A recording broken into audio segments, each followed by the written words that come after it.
Greetings guys, gals, and non-binary pals, welcome back to Kate's Random Adventures. My name's Kate, and today we're painting with highlighters. So, today's project is the sad cloud and the rainbow in Speedpaint. We've got mixed media paper and some highlighters from Daiso, and just going into it. So we're going to use a ruler to make the lines around the cloud,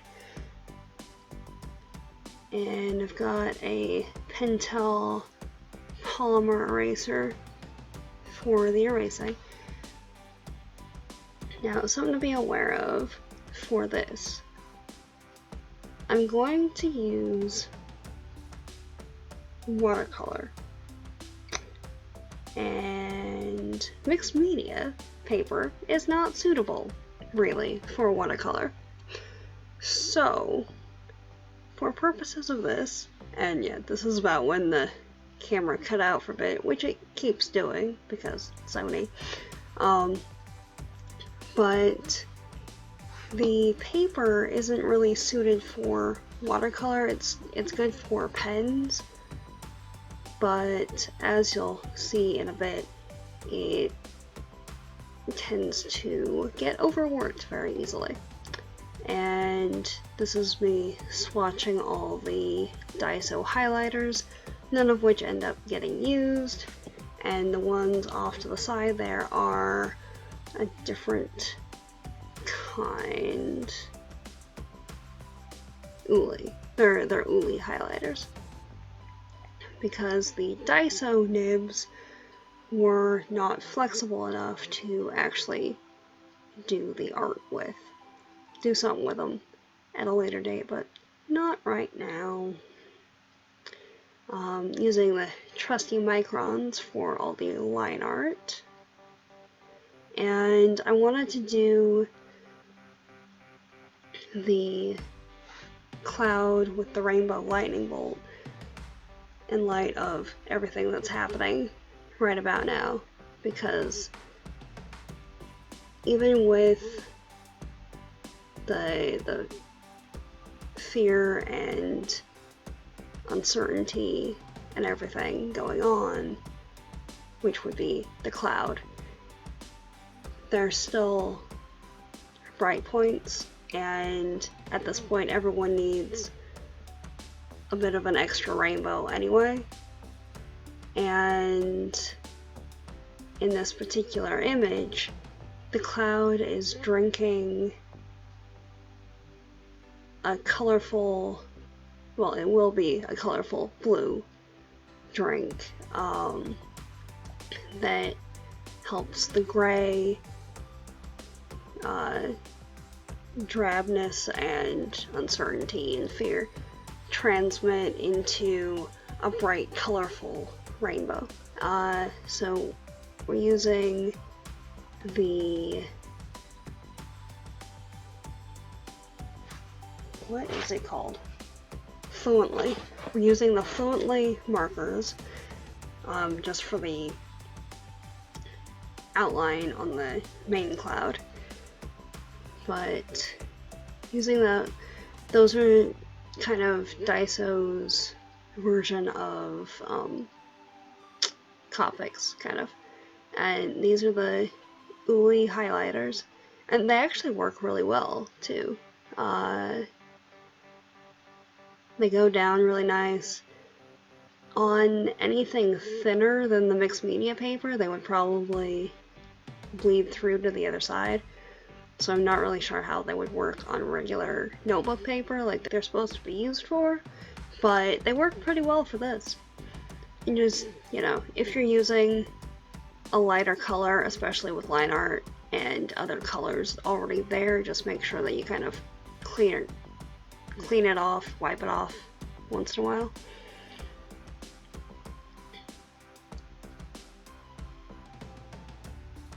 And then close up so you can actually see what I'm doing.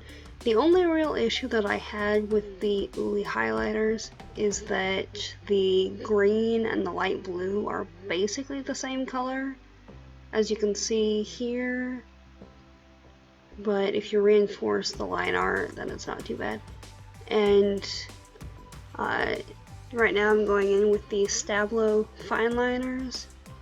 These particular ones are fluorescent to just kind of shade the colors a little bit.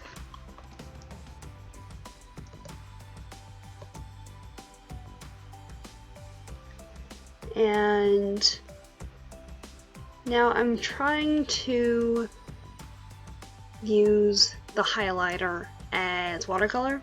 It doesn't work. So what you see right now is black watercolor pencil, which I ended up doing.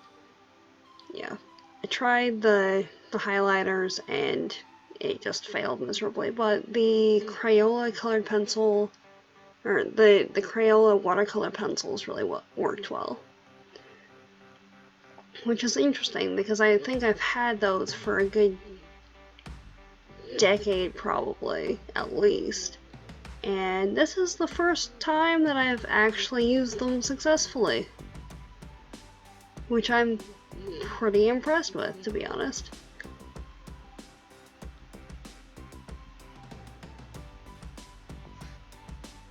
And really, it's just reinforced that I kind of want to get into watercolor because they look really cool. And oh yeah, that's a technique that I've picked up watching Casey Golden's videos, as is kind of the inspiration for the cloud shape itself, because I've always kind of had an issue with drawing the fluffy clouds, but a more cartoon illustrator aspect of the drawing mode seems to work pretty well, and I really like how it's turning out.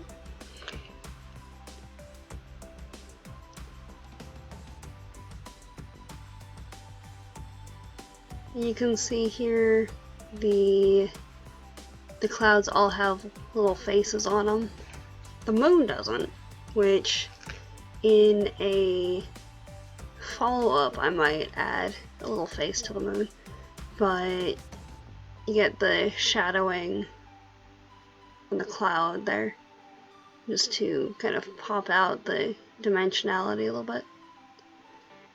And for that, you can either, well, you can use the watercolor pencils a number of ways.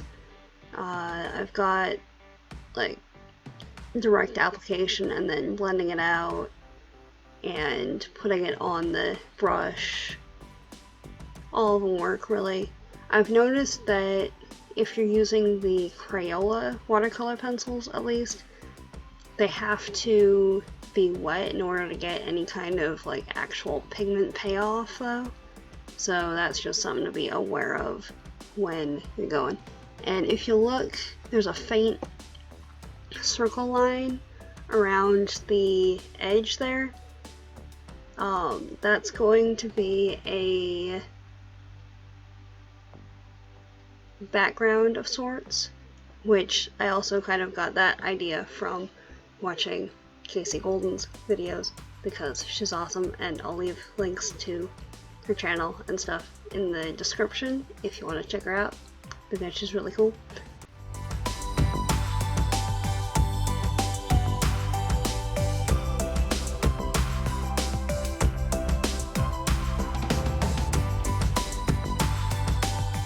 And I realized that it kind of looks like there's a giant moon behind the clouds, which, fair enough, even though there's a tiny moon off to the side. But it kind of works a little bit better after I add the blue that's coming in a little bit. So yeah, just something to be aware of.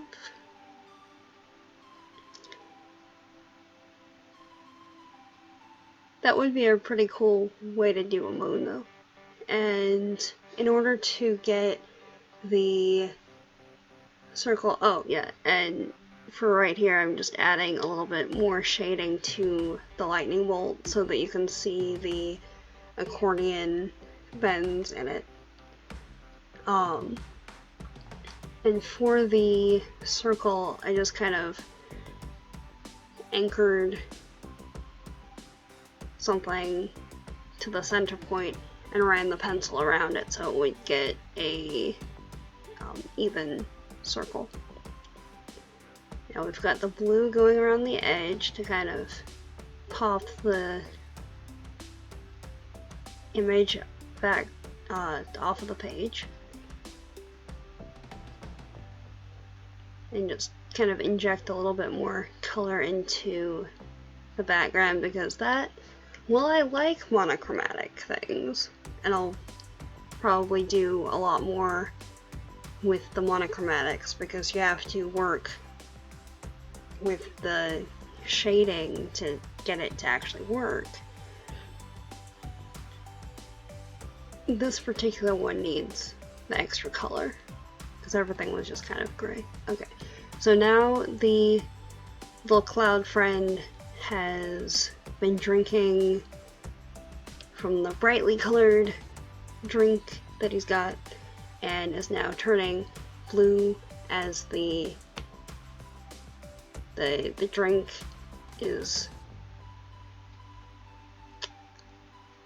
transforming the rest of himself.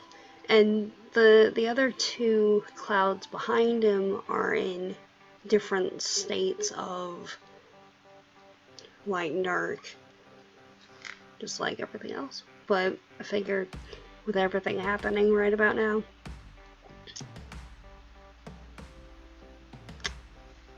forcibly injected rainbows are pretty good.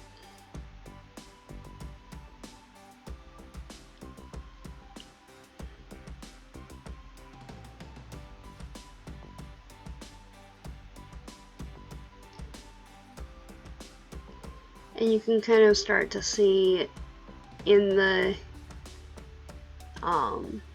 cloud body where the paper's getting overworked a bit, especially in this next bit, if I remember right, because, well, it does blend well. The paper starts to kind of beat up.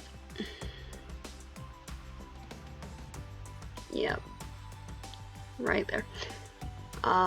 So again, the mixed media paper works really well for pencils and markers and things, but the watercolor has too much moisture for that weight of paper, which is why watercolor paper is as particular as it is. So I have some watercolor paper that I'm going to be experimenting with, but if you're wanting to work on your own projects, that's definitely something to keep in mind. Alright, so that's our little lightning bolt cloud friend from a different angle, and hope you enjoyed the speed paint and the voiceover and all of that. If you'd like to subscribe to the channel, that would be awesome, and hit the bell down below so that you'll be notified when I upload stuff. There's a video in the upper left corner and the upper right corner if you want to see something else. Have a great rest of the day, stay safe, and see you next time. Have a good one. Bye everybody.